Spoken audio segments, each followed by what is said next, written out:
Banyak perbedaan antara kapal feri reguler dengan kapal feri eksekutif di Pelabuhan Merak atau Pelabuhan Bakauni. Teman-teman bisa melihat video ini dari awal hingga akhir karena akan mereview kapal feri eksekutif, teman-teman.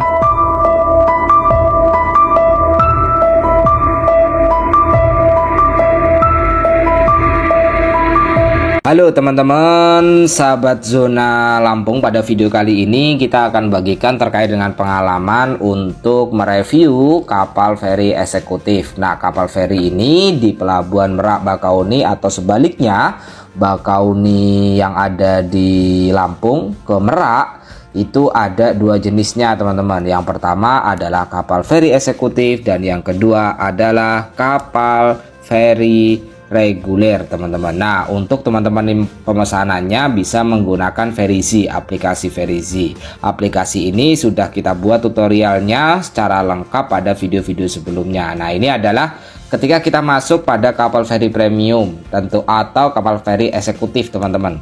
Nah, ketika kita masuk, kita nanti akan berjalan. Sebenarnya kalau perbedaan dari segi, karena ini di dak yang paling bawah ya, paling bawah sendiri itu suasananya seperti ini, teman-teman. Ini di kapal feri eksekutif. Nanti teman-teman juga akan saya perlihatkan berbagai fasilitas yang bisa kita nikmati. Kita naik tangga dulu, karena kalau di kapal feri yang eksekutif ini kita ada beberapa tangga yang harus dilewati. Nah, ini tangga pertama paling bawah itu kendaraan besar ya, seperti bus, truk dan lain sebagainya. Kalau yang kedua mobil pribadi. Nah, ini adalah mobil pribadi, teman-teman, dan sepeda motor gitu ya. Ini terkait dengan parkirannya, parkiran yang tersedia di kapal feri eksekutif. Nah, ini untuk kendaraan yang kedua, karena untuk naiknya juga berbeda ya. Kalau misalnya kita menggunakan kapal di dak yang paling bawah, itu biasanya kita menggunakan bus umum, teman-teman, atau menggunakan truk. Nah, ini kita naik lagi ke dak yang ketiga. Kita naik lagi ke dak yang ketiga atau di tangga yang ketiga. Jadi ada beberapa fasilitas yang bisa teman-teman nikmati di sininya. Nah, ini udah terlihat ya kemewahan kapal feri eksekutif. Ini tempat duduk yang sudah tersedia, teman-teman. Dan di sini kalau teman-teman misalnya mau ngecas HP gitu ya, mau ngecas, mau lihat film dan lain sebagainya, di sini teman-teman bisa lakukan dengan gratis tanpa ada biaya lagi gitu, biaya tambahan. Nah, ini masih dak yang sama, itu juga ada tempat istirahat kalau kita pengen istirahat di sini, teman-teman. Nah, ini tempat istirahatnya, teman-teman bisa lihat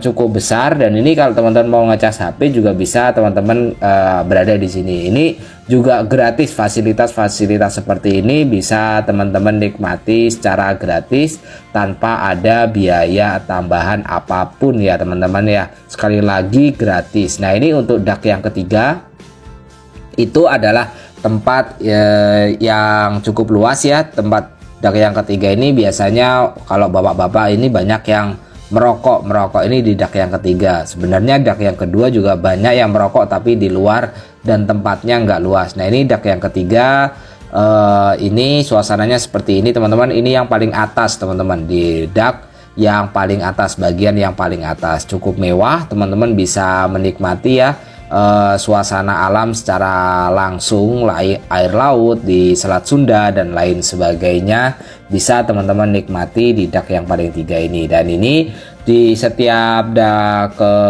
tadi itu ya, teman-teman, itu ada kantin yang bisa kita menjual berbagai keperluan ya ketika kita di perjalanan, misalnya mie, terus atau misalnya kopi dan lain sebagainya. Itu di sini ada menjual, meskipun atau minuman-minuman lain sebagainya lah ya. Di sini ada yang teman-teman bisa untuk membelinya, meskipun kalau harganya ya relatif sama aja antara kapal eksekutif dan juga kapal reguler, teman-teman. Sebenarnya sama aja untuk harganya. Misalnya dalam kasus pop mie harganya 15.000, kopi itu 10.000 gitu ya. Itu harganya sama aja antara kapal eksekutif dengan kapal feri kapal feri eksekutif maksud saya dengan kapal feri reguler teman-teman. Nah ini suasananya seperti ini teman-teman, itu bisa ngobrol atau lain sebagainya lah ya, berbagai keperluan teman-teman bisa menikmati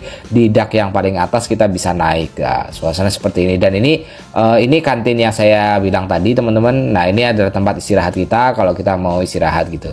Nah sekarang kita coba akan turun kembali. Nah di bawahnya itu kalau teman-teman mau sholat misalnya di musola, ini juga tersedia, keamanan juga terjamin ya, ada banyak skoci ketika mungkin ada permasalahan dalam kapal feri eksekutifnya. Itu teman-teman yang bisa teman-teman pahami. Nah ini musolanya ya teman-teman, kalau teman-teman mau menjalankan sholat gitu ya, bagi orang Islam itu ini musolanya, tempat wudhu dan lain sebagainya. Untuk toilet juga relatif ya, namanya juga di kendaraan umum, relatif ada yang bersih, juga ada sebagian yang maaf kurang bersih gitulah ya. Nah ini di bawah dak tadi itu ada tempat ini juga, tapi bukan yang paling atas. Nah ini di dak yang kedua, yang ketiga itu kita turun lagi. Ini ada banyak fasilitas tadi seperti tempat istirahat, terus yang pokoknya suasananya yang tertutup lah. Kalau di dak yang paling atas itu suasana terbuka, yang kedua itu untuk sholat, terus untuk dak ada tempat untuk istirahat tapi tertutup gitu ya. Dan ini untuk yang di bawahnya sendiri, jadi ada 1 paling atas, 2, 3, 4, 5, ada 5 tangga yang kita lewati. Nah ini untuk parkiran ini untuk mobil-mobil pribadi atau mobil L300 yang skalanya kecil-kecil. Nah karena untuk penyeberangannya juga berbeda ya teman-teman ya. Untuk penyeberangannya itu kalau mobil yang pribadi dan mobil-mobil yang ukuran kecil-kecil ini, itu nanti akan ada jembatan layang untuk kita menyeberang gitu. Nah untuk misalnya untuk teman-teman, nah ini adalah penampakan untuk kapal feri yang ini ya teman-teman ya, kapal feri yang reguler gitu. Untuk kapal feri yang reguler juga perjalanan itu lebih lambat ya teman-teman, lebih lambat. Dan ini ya tentu kalau semua menyeberang tentu melihat ini ya Menara Siger. Nah Menara Siger ini salah satu ikon yang bisa dibanggakan bagi masyarakat Lampung.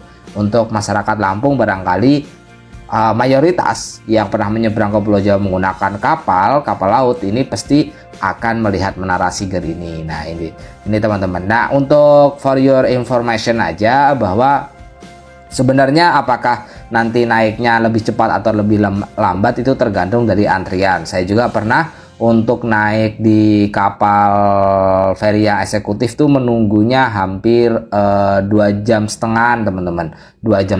Terima kasih teman-teman telah menonton, bye bye.